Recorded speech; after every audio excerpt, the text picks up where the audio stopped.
You're now tuned into Psych's weekly Nerf dosage.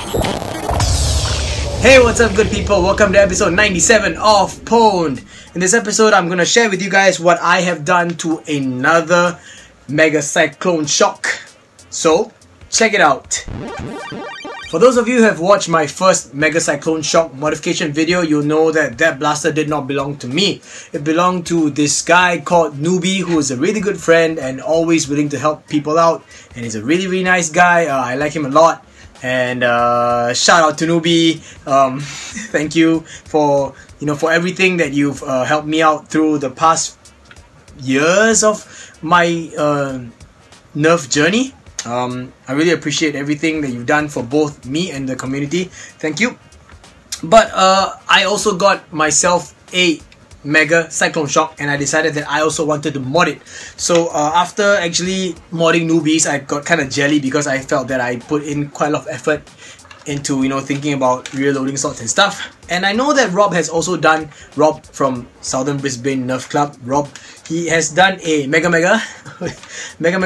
BF was it blue foam pistol, something like that, where he actually had like the length of 2 turrets all the way up, and then he chopped basically another Cycloneshock, added and extended the whole blaster on the front, and then it was too heavy. He cut the you know what I'm trying to say. But he also had rear loading slots, and the feedback given to me from Newbie on the original one that I modded was that the rear loading slots were a bit too shallow. Excuse me. So I decided that I would do one with an extended rear loading slot, as you guys can see. But I took a hell lot of time, and I went ahead and I tried my very best to make it as clean as possible, with smooth edges and everything, so that I would not cut myself, as you guys can see. Rear loading slots all the way.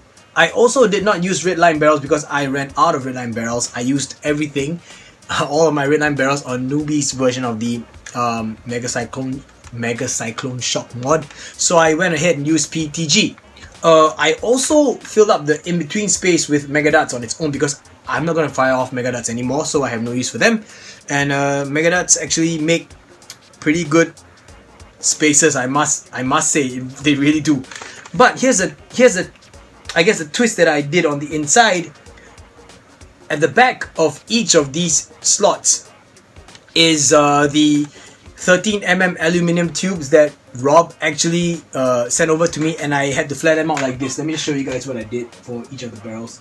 Now, each of the barrels looks like this now. As you guys can see, it's flat out at the end. This is so that it will aid in feeding my darts in at the back with its reloading slots. Now, each of it is about ½ an inch or 3/4 of an inch long at the back, and then another 3/4 inch of, I think it was 9/16, wait, 17 30 seconds brass. 17 30 seconds brass on the that's before the what you call it, the aluminium tube. So it's kind of like PETG all the way. Then you'll find nested inside is the 17 30 seconds brass, followed by the aluminium tube, and it's flat out at the end, and everything's just super glued in place, so it's all airtight.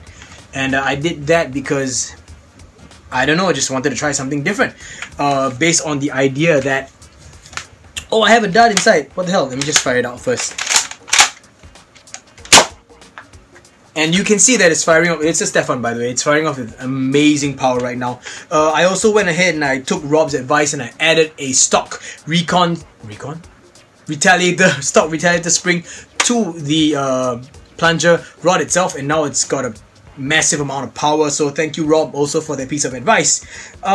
Yeah, I'm just gonna go ahead and give you guys a firing demonstration. Now the thing is, because we live in Singapore, the climate here forces foam to be a bit fatter, so it's gonna be hard to rear load full length streamline darts from the back. So you have to load streamline length darts from the front, but the back is really, really conducive when you're intending to load Stefans. However, now because of this wide slot, it's really, really easy to load Stefans. I'm gonna show you guys how it's done.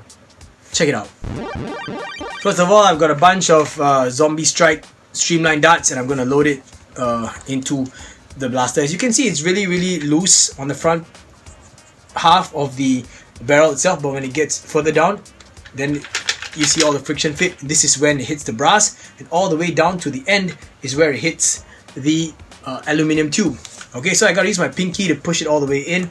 I'm gonna do the same for this barrel over here. All the way in and rotate. Do the same. And I kind of want to show you guys what it's like if you try to load it, you know, from the reloading slot. You just get there first. So I got two more darts that are, two more barrels that are not loaded. I'm gonna load it via the reloading slot, and these zombie strike darts are really dense. I really like it a lot, so I'm gonna try and push it in from here. It sounds really wrong, but yeah, and you can see that it takes some effort to get it all the way into the back. I'm just gonna do one more top slot over here, like so. And now you can see that I have to bend the dart, and because the dart tip is actually having a lot of friction against the aluminium barrel, that's the thing that's causing me problems. So once it gets down here, you see your dart starts to bend, and that's not what you want. Okay, so I'll try from the lower slot, and see, it's still giving me problems. So this happens more often than not, so I would rather just load the streamlined dart from the front barrel like so, and push it back. As you can see, when it goes in from the front, reaching the back is not going to be a problem. So I'm going to fire off all 6 at the usual spot. Let's go.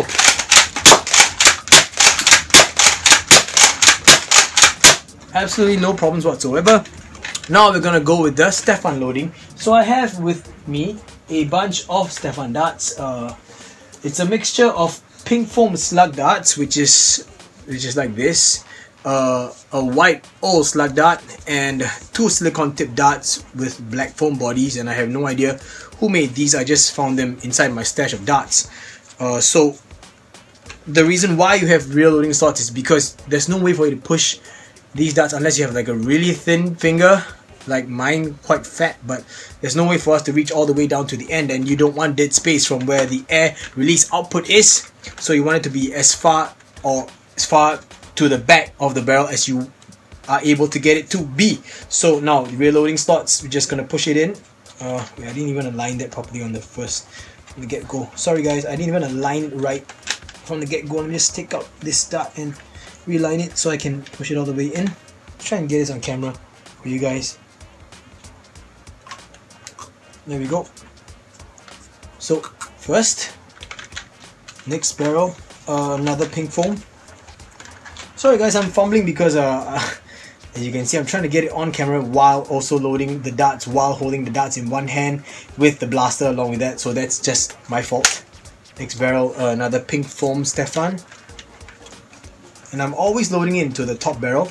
So now I'll just load it to the top and bottom barrel at the same time. I'll be using these 2, which is the black foam silicone tip dart. So this is the bottom barrel, as you can see. Slots in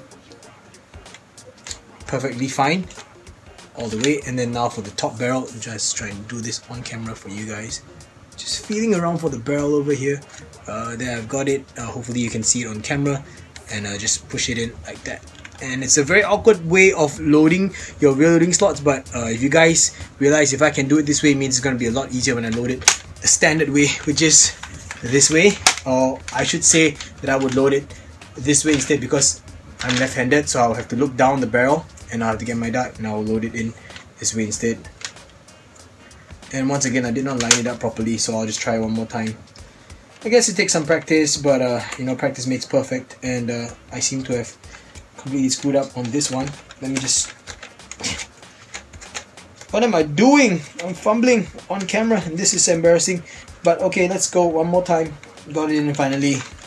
Well, the white foam one was a bit of a hassle. So I'm going to fire off all 6 Stefans to the usual area.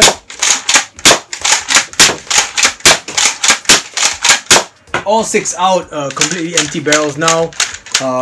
Just amazing performance out of this crazy blaster. I really like the Cycloneshock now. Thank you, Rob, for swaying my opinion from the Magnus to this. I guess after actually having it and after modifying it, so also credits to Newbie for letting me modify his.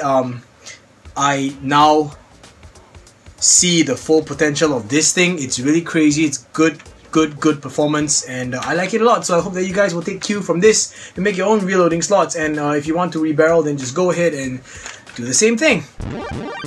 that brings us to the end of this video. Hope that you guys liked it. If you did, hope you guys give me a thumbs up. And if you're not subscribed to my channel, I hope that you guys consider subscribing. I don't know how many more episodes I'm going to do in this series, but I do hope that you guys don't mind that these episodes are a lot shorter than my usual ones. That's about it for now, guys. Till the next episode, I will see you all. Drills pay the bills and teamwork makes the dream work. Peace.